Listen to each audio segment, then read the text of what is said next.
नमस्कार, मेरा नाम संदीप सिंह गुप्ता और ये इलेक्ट्रिक व्हीकल्स हिंदी। आज के इस वीडियो में मोपेड्स के बारे में बात करते हैं। ये जो मोपेड डिज़ाइन है ये काफ़ी समय से चली आ रही है, बहुत ही पॉपुलर हुआ करती थी एक समय में, लेकिन आजकल इसकी पॉपुलैरिटी थोड़ी सी कम ज़रूर गई है। पर मार्केट में अभी बहुत सारे इलेक्ट्रिक मोपेड्स लॉन्च हो रहे हैं। तो इसीलिए आज के इस वीडियो में बात करेंगे कि एक मोपेड की डिज़ाइन किस हद तक रेलेवेंट है आज के तारीख में, उसके क्या फ़ायदे हैं और क्या आप मोपेड को कंसिडर करेंगे।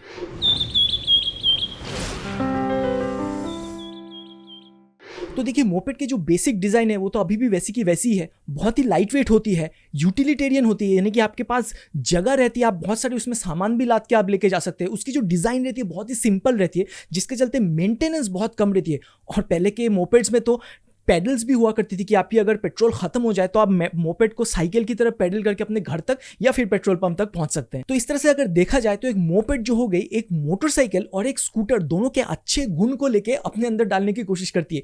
एक मोटरसाइकिल की सस्पेंशन और उसके टायर्स बहुत बड़े रहते हैं, जिसकी वजह से उबर खाबर रास्ते में भी आपको चला के बहुत कंफर्ट मिलती है, स्टेबिलिटी अच्छी मिलती है। तो मोपेड ने वो ले लिया। स्कूटर में क्या अच्छा है कि उसमें आप स्टोरेज सामान डाल के आप उसको चला सकते हैं। मोपेड में वो भी आप कर सकते हैं, आगे सामने आप सामान डाल के चल सकते हैं। और जैसे स्कूटर में हो गया तो आपके परिवार में महिला हो या फिर मर्द हो, दोनों चला सकते हैं। बिल्कुल वैसे ही ये जो मोपेड है इसको सभी लोग चला सकते हैं, कोई दिक्कत नहीं है। तो ऐसा हो सकता है कि आज के समय में इसकी डिजाइन आउटडेटेड दिख सकती है। युवा वर्ग जो है शहर में रहने वाले, उनको शायद ये पसंद ना आए, लेकिन आज भी बहुत सारे लोगों को हम मोपेड रेकमेंड कर सकते हैं। क्यों?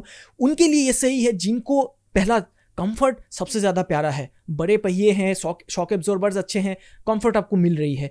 दूसरा, इसमें जो डिज़ाइन है, जो इसकी चेसी है, वो अभी 2 मोपेड तो निकले हैं, जैसे आपको पता है 2-3 मोपेड इनफैक्ट अभी इलेक्ट्रिक व्हीकल में निकले हैं। उसमें आप एक्सोस्केलेटल चेसी बोलिए, कहीं रिब केज चेसी बोलिए, ये सब चेसी जो सिंपल सी जो चेसी उन लोग डालते हैं मोपेड में, उसके चलते एक तो मेंटेनेंस जैसे बताया, और दूसरी बड़ी बात बहुत ही स्ट्रॉन्ग, बहुत ही रगड हो जाती है एक मोपेड। तीसरी बड़ी कारण यह है कि उसकी कीमत, सिंपल डिज़ाइन होने के चलते एक मोपेड की कीमत बहुत कम रहती है। सेम बैटरी पैक की कैपेसिटी अगर आप देखेंगे, मोटरसाइकिल की कीमत सबसे ज़्यादा रहती है, स्कूटर की कीमत भी बहुत ज़्यादा रहती है। ये जो ग्रेफ्टन क्वांटा के बारे में आगे चल के बात करें, उसमें है 3 किलोवाट आवर की लिथियम आयन बैटरी पैक, उसकी कीमत है सिर्फ 90,000 रुपए। वहीं अगर आप देखने जाएंगे तो 1 लाख रुपए के नीचे तो कोई ढंग की स्कूटर ही नहीं मिलती है, मोटरसाइकिल तो आप छोड़ दीजिए। तो इसका मतलब सारांश में कहा जाए तो एक मोपेड स्ट्रांग रहती है, कंफर्टेबल रहती है, सभी लोग उसको चला सकते हैं, नर हो नारी हो, सामान लेके आप चल सकते हैं, बूट स्पेस है, सामने भी आप सामान डाल सकते हैं, और उससे बड़ी बात बड़े व्हील से, सस्पेंशन सही है और सस्ती है। इतने सारे गुण हैं, देखने में शायद आपको अच्छा लगे ना लगे वो तो आपका निजी मामला है, लेकिन इतने सारे गुण हैं तो क्या आप मोपेड को कंसीडर करना चाहेंगे? यही सोच के मैंने खुद एक मोपेड बुक की है। ग्रेफ्टन क्वांटा मैंने बुक की है 500 रुपये देके, उसकी पूरी कीमत है 90,000 रुपये। कंपनी से बात की है और कंपनी कह रही है कि मई अथवा जून से डिलीवरीज चालू हो जाएगी। चला के हम देख लेंगे, यूज़र रिव्यू यूट्यूब में देख लेंगे, अगर अच्छा है तो आगे बढ़ के बाकी की अमाउंट दे देंगे, वरना 500 रुपये है कैंसिल कर लेंगे, पैसे मिले ना मिले। लेकिन मोपेड के बारे में मैंने सोचा, इसका कारण अभी जो बताया ये सब तो है, उसके अलावा एक और कारण है, और ये मैं आपको भी बताऊंगा कि आप हमेशा सोचिए। कारण, कोई भी व्हीकल आप जब ले रहे हैं तब हम क्या करते हैं, हम सिर्फ देखते हैं कि कौन सी व्हीकल अच्छी है, ये पहला स्टेप है, वो तो देखना ही है। लेकिन दूसरा स्टेप क्या है कि कौन सी व्हीकल आपके लिए अच्छी है। अभी आज के तारीख में बहुत सारे ऐसे लोग हैं जिन्हें मैं हीरो इलेक्ट्रिक रेकमेंड करूंगा, और बहुत सारे ऐसे लोग हैं जिन्हें मैं हीरो इलेक्ट्रिक रेकमेंड नहीं करूंगा। बिल्कुल उसी तरह कई सारे ऐसे लोग हैं जिन्हें मैं एथर 450X रेकमेंड करूंगा, लेकिन कुछ ऐसे भी लोग होंगे जिनको एथर 450X बिल्कुल रेकमेंड नहीं करूंगा। निर्भर करती है कि आपकी रिक्वायरमेंट क्या है। तो ये सवाल जब मैंने अपने आप से पूछा तो मैंने देखा कि ये ग्रेफ्टन क्वांटा मेरी एक बहुत बड़ी ज़रूरत को पूरी करती है, जो बाजार में शायद कोई और व्हीकल बहुत आसानी से पूरी ना करे। देखिए, मेरी एक और घर है जो पहाड़ के ऊपर है, वहाँ मैं कभी कभी जाता हूँ।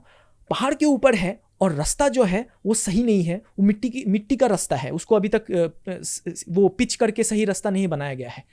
तो इसका मतलब मुझे एक ऐसी व्हीकल चाहिए जिसमें टॉर्क भी ज़्यादा प्रोड्यूस कर सके और जिसकी ग्रिप सही हो, क्योंकि जैसे मैंने बताया कि मिट्टी की सड़क है।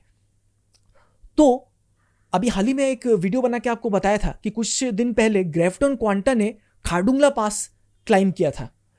कन्याकुमारी से खारडुंगला पास की जो चढ़ाई है वो ग्रेफ्टन क्वांटा ने कर ली थी। तो अगर एक व्हीकल ग्रेफ्टन क्वांटा अगर वो खारडुंगला पास चढ़ सकती है, जो कि है विश्व की सबसे हाईएस्ट मोटोरेबल रोड, खारडुंगला पास अगर वो व्हीकल चढ़ सकते हो, मैं खुद खारडुंगला पास गया हूँ और मुझे पता है कि अगर वो व्हीकल खारडुंगला पास चढ़ सकती है तो वो मेरे घर की पहाड़ की जो चढ़ाई है वो हंसते खेलते कर देगी। तो अब मेरे लिए सवाल ये है कि क्या सिर्फ ग्रेविटॉन क्वांटा ही ये चढ़ाई कर सकती है? बिल्कुल नहीं, और भी बहुत सारे मोटरसाइकिल्स हैं, इवन स्कूटर्स भी होंगे जो ये चढ़ाई कर सकती है। लेकिन मेरे रिक्वायरमेंट्स को ग्रेविटॉन क्वांटा सूट कर रही है और कम दाम में सूट कर रही है। 90,000 रुपए में मेरे पास और दूसरी कोई ऑल्टरनेटिव तो नहीं है जो इस तरह की पहाड़ की चढ़ाई कर ले।